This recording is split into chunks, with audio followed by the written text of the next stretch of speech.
Hi, Social 323 students. I want to take a minute to go over with you what the final research proposal should look like. I've spent a few minutes reworking one of my old presentation papers that had most of the required elements in it and cutting it down so that you could see what the final product should look like. So you should be able to see the screen with my computer screen on it. And so I just want to talk about the way that the paper is set up. So first of all, this is the title page. And so you have the title of the paper, your name, and the name of the course. You could also put final project or proposal submission 5 or whatever you want to do there, but a title and your name and then the course. And those are all on their own page. So that's the title page. The next page is the abstract page. Notice here that my level 1 heading is all caps and centered. I've also added an extra space here between the title of my heading and the beginning of the text. Also notice that every time I start a new section where I have a heading or a subheading, my first paragraph is not indented, and that will always be the case. So that's another thing to remember. So here is my abstract. So my abstract is just a summary of what it is that I'm studying and what it is that I expect to find, the method that I'm using, and so on. So the first 2 sentences are basically introduction to the topic that the paper is going to be about.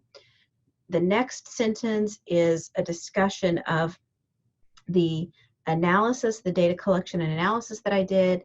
And this is not a survey, it's a content analysis, but it's the one that I had that I could most quickly rework for the purposes. So you will talk about a survey of rather than a content analysis of.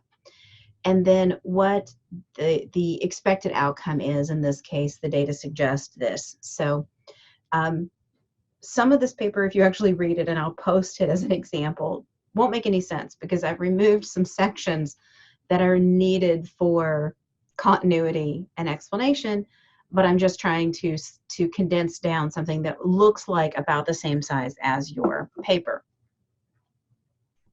The next page is the introduction. And here, again, you have this level 1 heading and then a space between the heading and the beginning of the text. And then the first paragraph is not indented. So my introduction, the next section is my literature review, same thing, all uppercase because it's a level 1 heading, a space between it, and no indentation on the first paragraph. In the sections, pardon the scrolling if it makes you dizzy, I have an example here of a block quotation. So if you have a long quotation, you need to bracket it off.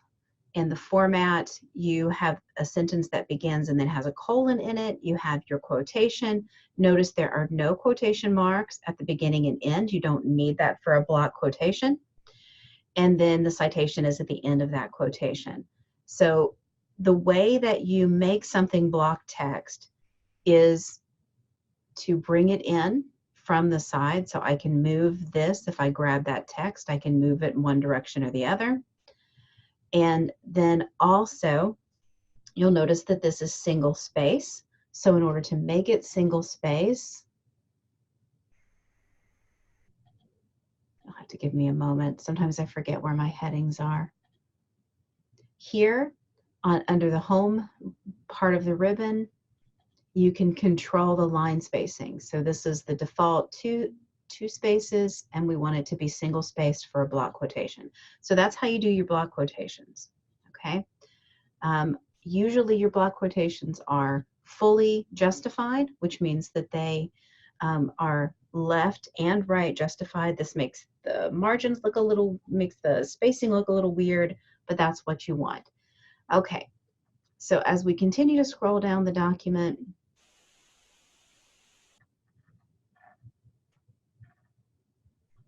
here I have the next section, theoretical considerations. So here's my very brief version of my of that. Under the research design area, you have several subheadings. So you have a subheading titled The Present Study. You have two options for how to do this level 2 subheading. You can center it. It should be italicized, but you can center it or you can left justify it. I prefer the way that it looks left justified, so I'm going to go down the document and correct that. So here's measures. I want that left justified. Be sure to look at your guidelines as you're going through making changes to your document, that you have everything in the way that it should be and that each section contains what it is supposed to contain.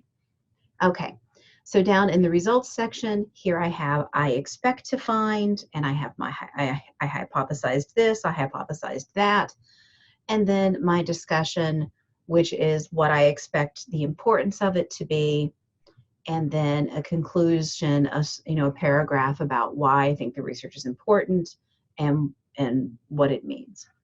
The last section then, and this would be on a new page, so you notice that there's a lot of space here, but you go ahead and go to the next page, and you can do that.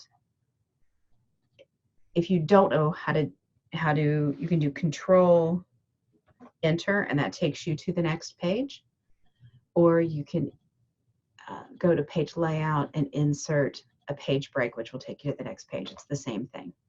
Now, I showed you in class that if you have this little paragraph marker on, it will show you all of the spaces and things like that. So here I have my reference page, again, centered in caps, a space before it starts. This will illustrate to you how to cite books, and down here are a couple of, this is a very brief version of my references. It was about 4 pages long, but I didn't want to include it all.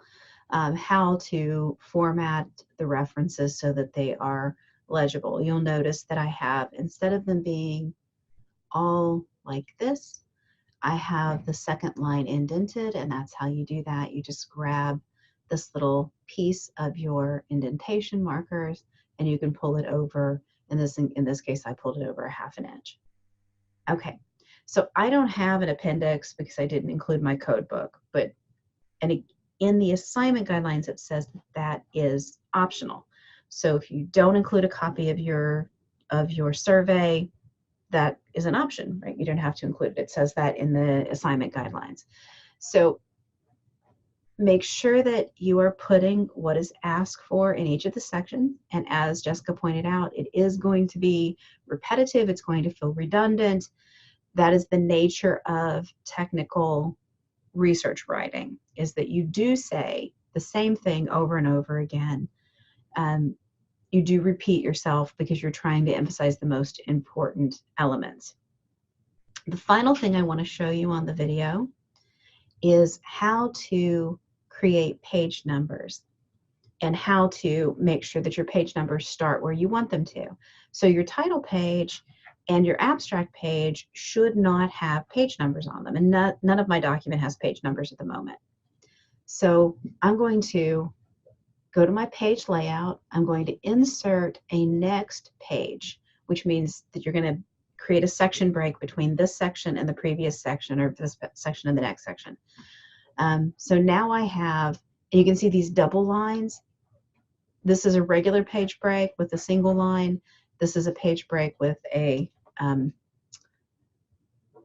section break line, so it's 2 dotted lines together to show that difference. So now when I'm in this section, I want to click into my header and footer. Okay, so all I did is double click in the top part, and let's see, I think that if you go under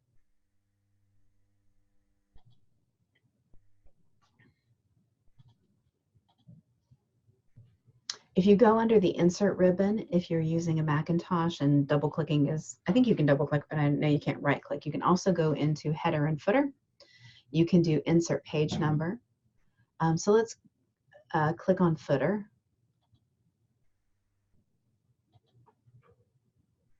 Let's click on page number. We want a page number at the bottom of the page, centered or right justified. I prefer right justified. So we're going to put that down there. And we are going to, do you see how it says same as previous down here? I'm going to go up to, you see this is highlighted in blue, link to previous, remove that. And then I am going to go to my page number up here, click on Format Page Numbers, and I'm going to tell it to start. It was initially on Continue from previous section. I don't want to do that because those aren't included in the page numbering. I'm going to click Start At, and 1 is my default. So start at 1.